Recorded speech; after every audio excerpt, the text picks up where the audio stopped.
was they would give me a novel and say, make it into a film script. First of all, a novel is, by definition, a form that's not really meant to read in one sitting. If it's a piece of prose fiction that can be read in one sitting, it would be more of a short story. So the short story is, in a way, the perfect literary format to be translated into a film, because usually pre-television, The Sopranos and the phenomenon of these series, the film is meant to be seen in one sitting, which means anywhere from an hour and 10 minutes to, God knows, 3 hours. And there have been, as I said, with Eisenstein, movies that are 4 hours, usually with an intermission sometimes.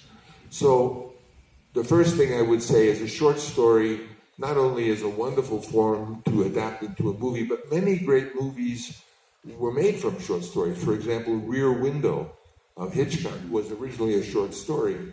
And there are many others that if I rattle my brain, I could tell you what went from being a short. Guys and Dolls was a short story. There are many famous ones. Anyway, a novel is different because a novel, and even what a novel is, which is interesting for you writers when we talk about innovation, within the form of the novel itself, there has been incredible evolution and changes, starting with, well, arguably, what's the first novel? Well, they say the first novel may be Goethe, Elective Affinities, but let's go back to your language, to Don Quixote. That's a big, long book, maybe not it's a picaresque novel. But when you think of how, say, start with Don Quixote, how many of you have really read Don Quixote? Not know about it or heard about it, but we sat down and read it from cover to cover. Okay, you are very lucky people, because that is a trip. Don Quixote is so funny and so wonderful that, especially you are blessed who could read it in Spanish. I had to read it in translation. You would enjoy it, but I won't go into that. So from Don Quixote up through all the novels, and let's say we go from Don Quixote to early novels of, I don't know who to go to next, but let's go to the next great era of the novel. We go to the Dostoevsky and Tolstoy, how they began to experiment with point of view, like it's one thing when a novel is told with an impersonal voice, but the question of point of view comes up, and so in Anna Karenina, the point of view, one chapter is the point of view of this guy, and one point of view of Anna, so that is played with. Then you go into the great era of the novel, say, of the French novel, Flaubert. What a trip is Flaubert. There's only 5 Flaubert novels. Read it. Read Madame Bovary, Sentimental Education, and the few others there are, because Flaubert he really suffered writing to put a word down, and he took forever to do it. But so then from Flaubert and a bunch of French writers, Abbé Prévost and others, which are all wonderful, then you get into other experimentation. You get into Virginia Woolf and James Joyce, so that even within just the simple question of writing, there was incredible innovation always happening. And even today in modern times, novels like Infinite Jest, who's more a fellow of do you know Infinite Jest? Have you ever heard of it? And then, of course, you get into the novels of the great, in Spanish, what happened with Borges, Cortázar, Bolaño, Vargas Llosa, Octavio Paz, even Brazilian writers. So the just simple form of just the writing has plenty of innovation possible. So imagine when you talk about digital cinema, the innovation that could happen. So when you adapt a novel, the first thing you should do is thoroughly digest. You can see the notebook I did of The Godfather. I was young and I was scared because I had 2 kids and a kid on the way, and I was broke. And I didn't even like The Godfather book when I first read it, but I decided to analyze everything that possibly could give me a hint on how to do it carefully and You can see that book. It's if you don't want to buy one, you can get an example of it because it was published. It's very interesting how I dissected it. But I was also, again, the question of admiration. I was trusting my intuition to tell me what could be good in a movie. Inevitably, the novel is too long to be the screenplay. And so you have to either combine characters or episodes so that you have less, or you have to find some cinematic way to tell something that was 60 pages in the novel that has to be 5 minutes in the movie. Interesting, you know the famous ending of The Godfather where they baptize the baby, and then during him becoming the Godfather, you know, spiritually in the Orthodox or in the Christian, the Catholic religion, he was also killing all of that famous montage. I did that because I didn't know how to tell it all in just a few minutes. In the book, it was so long in the book. And I figured, well, I got to figure out a way to make it all happen quickly. And so I invented that idea of intercutting that.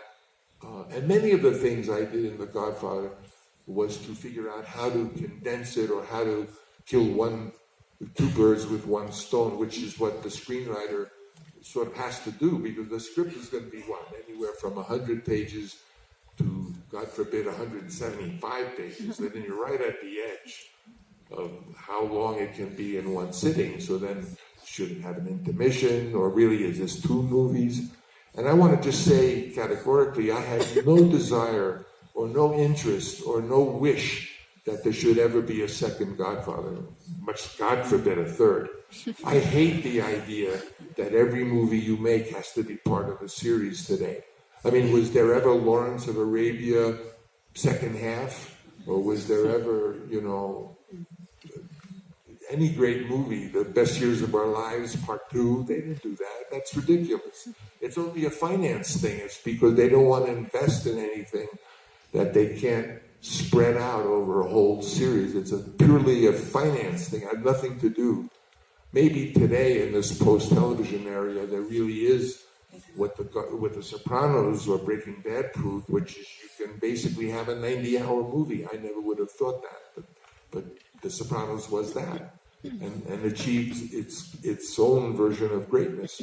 So adapting a screenplay really involves the skill of taking something that was meant to be read maybe over a couple of weeks into an experience that can be put in front of an audience in one sitting, which is what a short story could be. And you do it through many techniques, deletions or combinations or combining characters or finding cinematic methods of telling a lot in some sort of an emotional montage. If you ever saw The Gold Rush, has anyone seen The Gold Rush of Charlie Chaplin? Then you know. There's a scene where Charlie Chaplin, he loved this girl, of course. He always loves some girl. And she comes to visit him in his cabin and sits down and notices that under his pillow is her picture and the flower that she gave him. So instantly she knows. That's another thing about cinema. You can know in one image, emotionally, what you could write a whole paragraph about in a novel. Instantly we know she knows he loves her.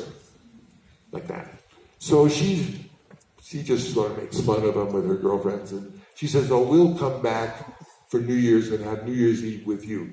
So this poor guy doesn't have a nickel. He's shoveling snow. He's doing anything so he can make a beautiful dinner because he loves her. We know that. But the scene I wanted to mention is that so she leaves saying she'll come to New Year's. She leaves. He does this unbelievable minute sequence of dancing around and standing on his head and breaking the pillows and getting all the feathers and just being a total idiot, which is, we know he's so happy. It lets us share his happiness just in imagery. And then, of course, she walks back in and sees him stuck with feathers and stuff, and like he's acting like a madman. And the beauty of cinema is that it can tell things to the audience instantly just by experiencing it that a novel might need a whole paragraph. So that's part of the cinematic language, and the screenwriter has to be on the lookout for ways that he can transmit a lot of information just in a moment, an instant. And so that's another tool. So that's my answer. Barbra Streisand, who is like this magnificent singer, when she goes on to perform, she's so frightened. You couldn't believe, how could someone so talented be frightened? But believe me, all my career, if I were to start on a set tomorrow, I would be just like you. I would be nervous and frightened. Some people, I think Kurosawa was pretty confident, but he had that kind of personality. But most talented people are insecure. Most writers, I have good advice. I'm going to take a little left turn and I am going to answer your question. If you're writing something, let me tell you a fact, that when you are writing, you pick a good time when you do every day, you try to do 6 pages. When you are writing, there is a hormone secreted into your blood that makes you hate what you're writing. So the secret is, when you write the 6 pages, put them down, do not read them, because you will hate them. And when you hate them, what that means is you will immediately think you want to change them. And if you want to change the first 6 pages you've written, you'll never get on to the really next step. You only read those pages, you put them down, feel good, live your life, be nice to your kids, or be happy because you wrote 6 pages that may be great. If you read them, you'll know they're terrible, but they may not be terrible. So after a while, you'll have 110 pages, more or less. And when you're writing and you have a brilliant idea that the main character shouldn't be a man, should be a woman, just change it. Don't go back and change it. Just keep going, and now suddenly it's a woman, or whatever. Then, when you have the 100 pages, then you read it. And then you can read it because you realize that first scene you wrote, which was terrible, you're going to cut out anyway. So you didn't have to worry about it. But only then do you have a view of what to do on the second draft, that you can make an honest judgment. So that's my advice for writers. Do not read your pages until you have enough that you can consider it as a whole. Going back to the question of how do you deal with the challenges? Again, rely on that 6-year-old in you to tell you. Usually there's a hunch that, I'll tell you a story, what happened to me, a real story, a scary story, is I was shooting this Godfather Part 2, which I didn't think there should ever be anything more than one Godfather. But I became interested in the idea that the film could be what they call nowadays a prequel and a sequel all in one, that you could tell the story of Vito Corleone as a young man, and that was played by Bobby De Niro, and juxtapose it in parallel structure with the story of Al Pacino as an older man, so that each one related to the other. And that was sufficiently interesting to me that I did it. But at the end, there was needed a unifying scene, and I thought the best way to unify a scene would be that although the film was in the past in the 20s and in the future in the 50s, that the ending should be the same era of the first Godfather film. And Al Pacino, all the people who had died, Sonny, all were there, the brothers, and there should be a scene with Al and his father, Vito, who hadn't appeared in Godfather Part 2. We were trying to make a deal with him that he would come on that one day, and all the deals with the actors for that one day of the scene I'm talking about asked for a lot of money because they didn't make any money on the first Godfather, and it made a lot of money. So to make Jimmy Caan come back and to make all of the people come back, Bobby Duvall in particular, and Marlon, that day was really expensive. And I went down, I was living with my family in San Francisco, but I would go down there, I was shooting in LA, and the night Sunday, I was in a hotel, I got a phone call, Marlon Brando is not coming. He absolutely refused the deal and he's not going to come.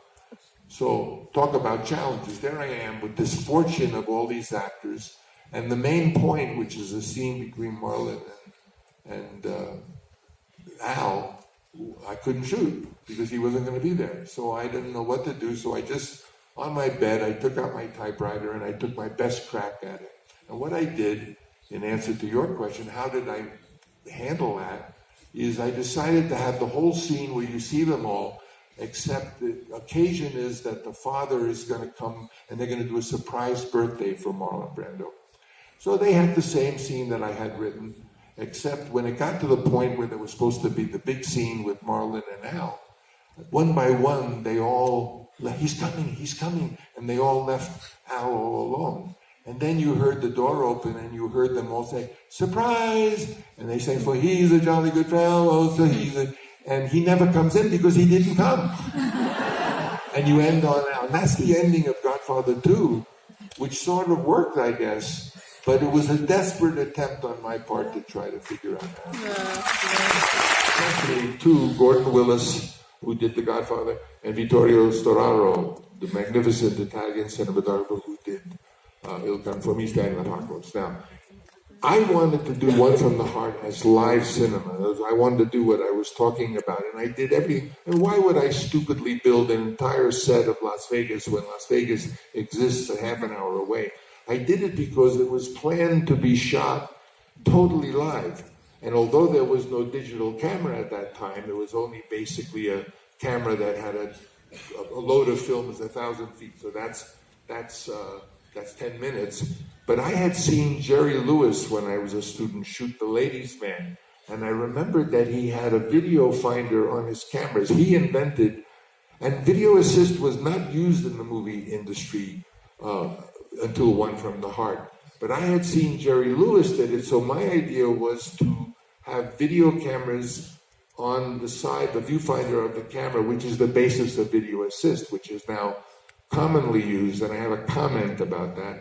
But my idea was that we would have multiple cameras, and I even brought to Vittorio, since I was a theater student, a lighting board from theater that could do preset changes, which you would need if you were going to go from scene to scene, and the lighting had to be pre-done.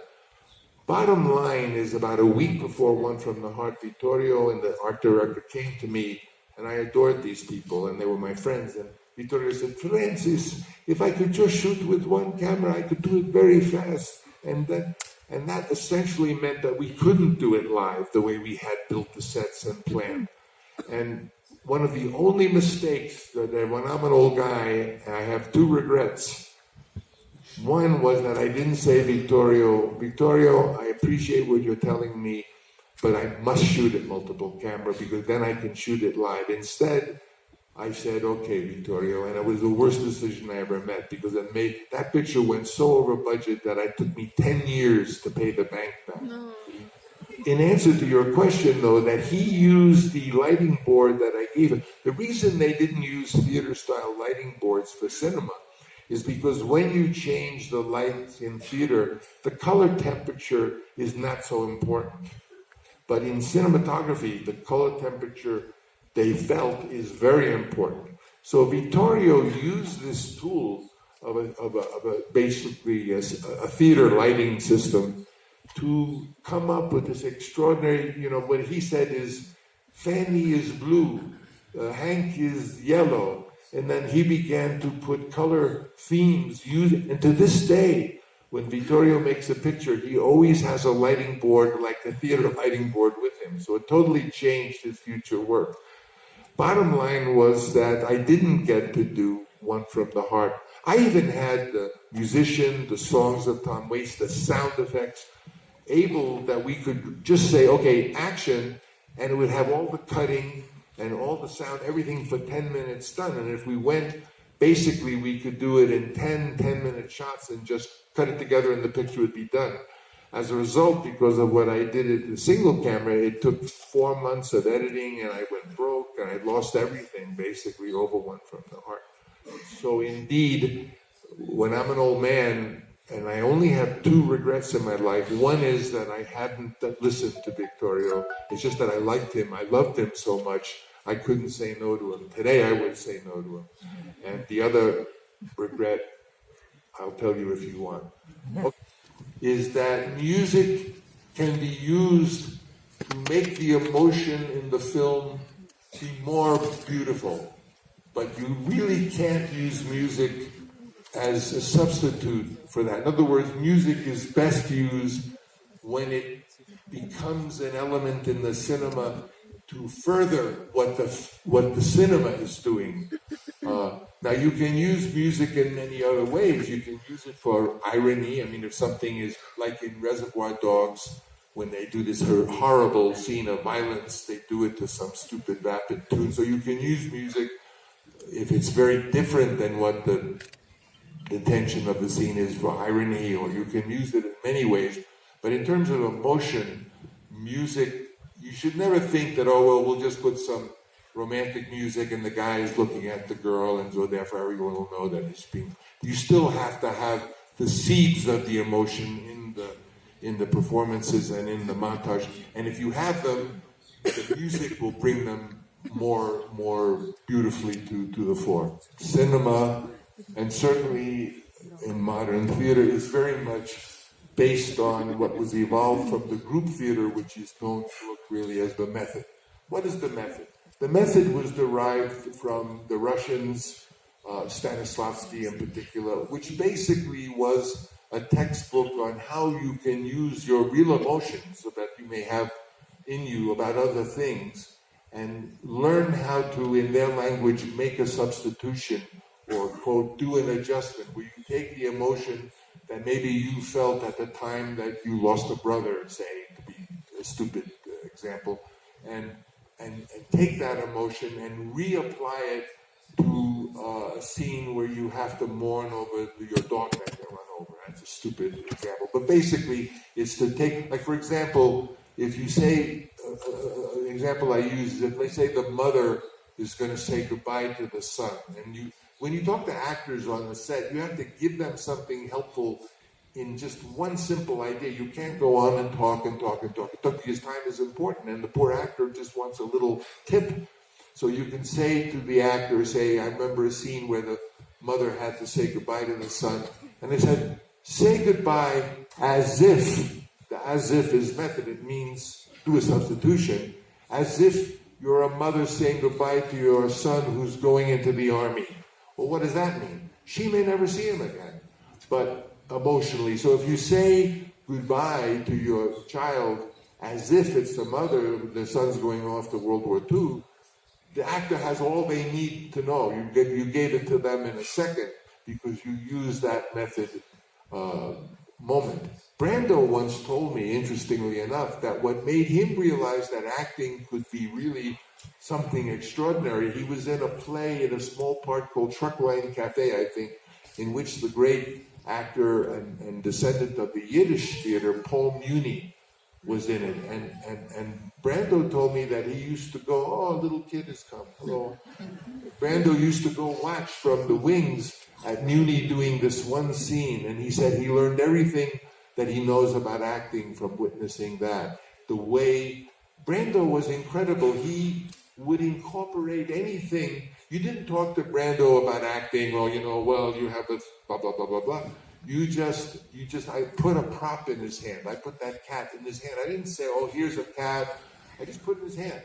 Or put some Italian provolone cheese. He would make use. Sometimes the director best communicates with the actors just by what props he makes available.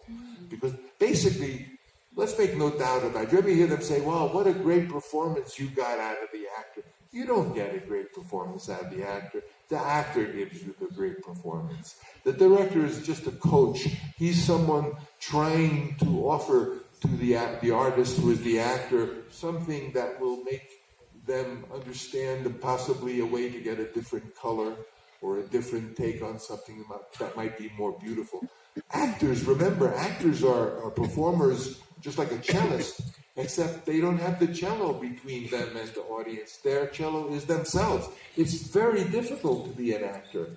It's very difficult to be an actor. Crews sometimes make fun of actors that, like he's doing his moody thing. No, an actor is who brings these characters to life. And it's a very beautiful and difficult art form, and the director has to love actors for what they can do, or to give to wonderful actors what they need to be able to do that, which is a text or a moment that through either indirection or what they don't say. One advice I give to you all as directors, when you are doing some scenes and say you're going to do 7 takes, usually if the scene is stale or doesn't work, it's not because of what the actors are behaving, it's because of the way they're saying the lines. So a trick I do is I take the time to do 1 take where they don't say any dialogue, but think their dialogue. And literally, like, for example, if we're the actors, I would go like that. And then you would go like, and then I would. So if you're having the scene without the words, as anyone who's made a film and editing, you go crazy looking for a piece of the actor where they're not talking. So you can cut to just them behaving. And inevitably, I have gone before the stupid director, me, said action while the actors are just waiting, or after the stupid director said cut, which you should never say too fast, looking for a piece before action and after cut, just so I could have a piece where they're not talking, because when they're talking, they ruin everything. So that's a little hint.